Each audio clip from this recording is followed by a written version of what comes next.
नमस्कार, आपके साथ मैं हूं विद्यानाथ झा। चुनाव आयोग ने देश भर के 255 राजनीतिक दलों को डिलिस्ट कर दिया है। 255 फर्जी दलों ने 2005 से 2015 के बीच कोई चुनाव नहीं लड़ा है। फर्जी दलों में सबसे ज्यादा 52 पार्टियां दिल्ली से रजिस्टर्ड हैं। एक फर्जी दल का पता 17 अकबर रोड, नई दिल्ली दिया गया है, जो गृहमंत्री राजनाथ सिंह का सरकारी घर है। इस तरह एक फर्जी दल का पता दिल्ली में जम्मू कश्मीर सीआईडी के ऑफिस के पते पर है।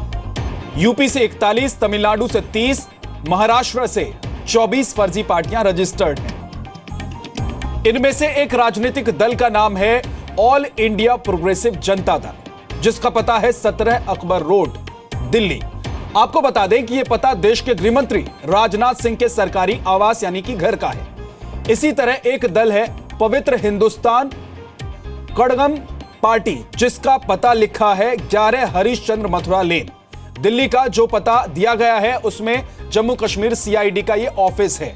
इसी तरह एक पार्टी राष्ट्रीय मानव कल्याण संघ है, जिसका पता 280 DDA flat, pocket 1, sector 23, Dwarka, नई दिल्ली है, लेकिन यहां कोई और नहीं रहता है। गुड़गांव के पते से रजिस्टर्ड ऐसे ही एक राजनीतिक दल राष्ट्रीय मातृभूमि पार्टी के नाम पर है, लेकिन यहां एक डॉक्टर रहती है। सबसे पहले आपको दिल्ली के 17 अकबर रोड से जी मीडिया संवाददाता ब्रह्म प्रकाश दुबे की एक रिपोर्ट दिखाते हैं, जहां गृह मंत्री के घर के पते पर फर्जी राजनीतिक दल रजिस्टर्ड है। चुनाव आयोग ने 255 राजनीतिक पार्टियों की लिस्ट सीबीडीटी को कार्रवाई के लिए भेजी है, जो पॉलिटिकल पार्टियां सिर्फ कागजों पर रजिस्टर्ड हैं और कभी चुनाव नहीं लड़ा। हम आपको ऐसे ही एक पते पर ले आए हैं, 17 अकबर रोड, जहां पर हम खड़े हैं। ये देश के गृह मंत्री राजनाथ सिंह का सरकारी आवास है, जहां पर वो रहते हैं। लेकिन हम आपको बता दें, इस पते पर 17 अकबर रोड पर जो पॉलिटिकल पार्टी रजिस्टर्ड है all India progressive Janata Dal, तो इसी तरह बहुत सारे एड्रेस हैं जहां पर ये राजनीतिक पार्टियां रजिस्टर्ड हैं, जिन्होंने कभी चुनाव नहीं लड़ा है, जो सिर्फ कागजों पर है। और चुनाव आयोग का शक है कि ब्लैक से वाइट का खेल, ब्लैक मनी से वाइट करने का खेल ये पॉलिटिकल पार्टियां खेलती हैं, सिर्फ कागजों पर जो रजिस्टर्ड हैं। और यही वजह है कि इनके अधिकतर पॉलिटिकल पार्टियों के जो पते हैं वो फर्जी हैं। जैसा हम आपको बता रहे हैं कि इस जगह पर रेजिडेंस है, लेकिन इसका all India progressive Janata Dal 17 Akbar road, new Delhi 110001, ये उसका एड्रेस है। तो इसी तरह के 255 जो पॉलिटिकल पार्टियां हैं जो चुनाव आयोग ने कार्रवाई के लिए भेजी हैं, फर्जी एड्रेस पर हैं। इसीलिए सरकार से कार्रवाई करने की सिफारिश की है चुनाव आयोग ने। जैसा हम आपको तस्वीर दिखा रहे हैं अकबर रोड की, कि जहां है तो एनडीए सरकार बनने के बाद, मोदी सरकार बनने के बाद गृहमंत्री राजनाथ सिंह रह रहे हैं, लेकिन ये all India progressive Janata Dal का पता है। तो आप अंदाज़ा लगा सकते हैं कि ये कागजों पर जो पॉलिटिकल पार्टियां बनी हैं, इनका मकसद क्या है, किस खेल में इन्वॉल्व हैं। और यही वजह है कि चुनाव आयोग चाहता है कि सरकार इन पॉलिटिकल पार्टियों पर जल्द से जल्द कार्रवाई करे।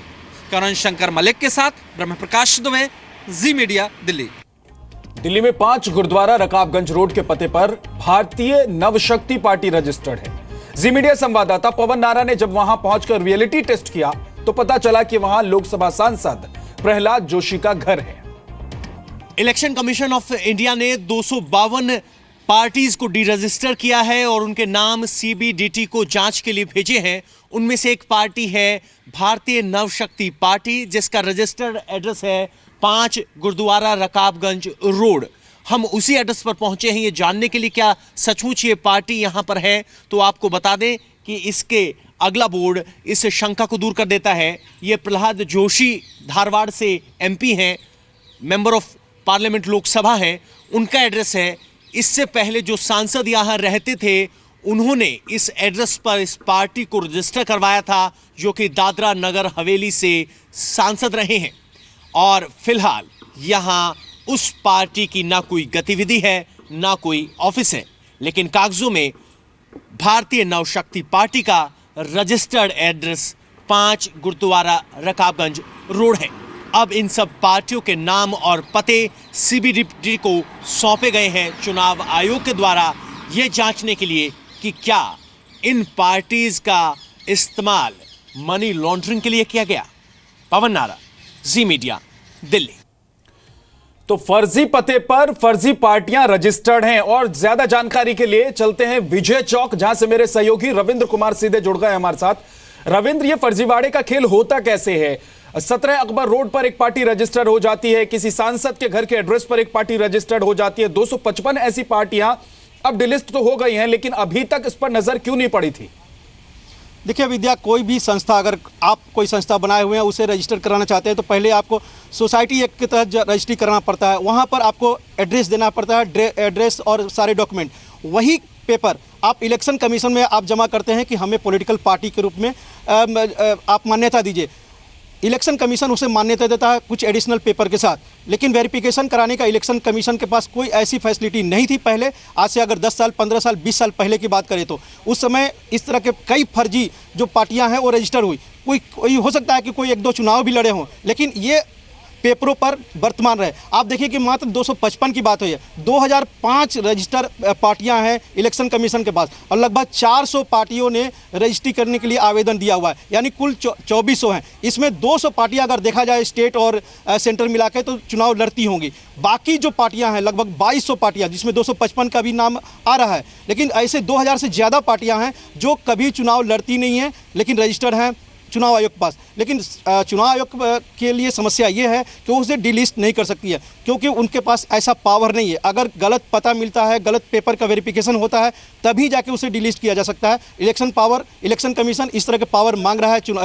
कानून मंत्रालय पास कई बार इस तरह के आवेदन गए हैं, सुप्रीम कोर्ट में भी इसको लेकर मामला चल रहा है। लेकिन समस्या यहाँ पर भी इलेक्शन कमीशन को फुल पावर अगर मिलता है तो हो सकता है। रविंद्र, ये पावर इलेक्शन कमीशन के पास आएगा तब तक तो काला धन सफेद हो जाएगा, बड़ा खेल हो जाएगा देश में, जो मोदी सरकार नहीं चाहती है।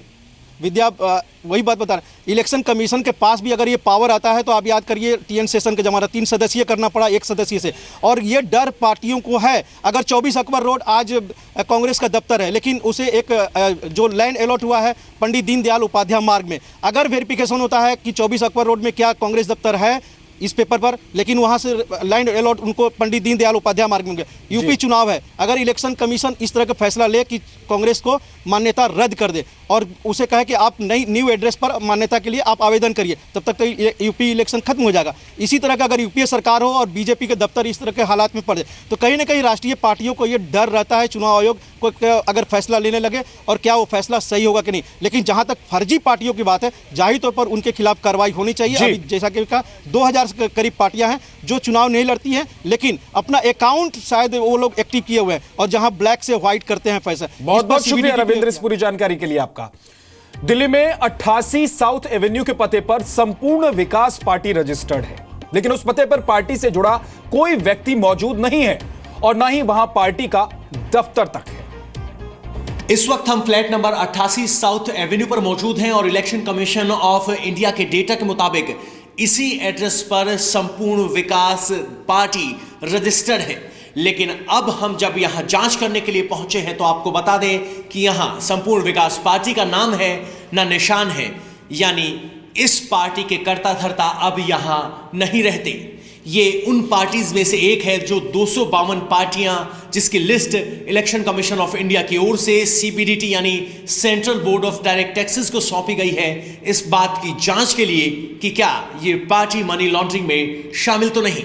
लेकिन एक बात तय है कि इलेक्शन कमीशन ऑफ इंडिया में जिस एड्रेस पर संपूर्ण विकास पार्टी रजिस्टर्ड है वहां आज कोई और रहता है। पवन नारा, जी मीडिया, दिल्ली।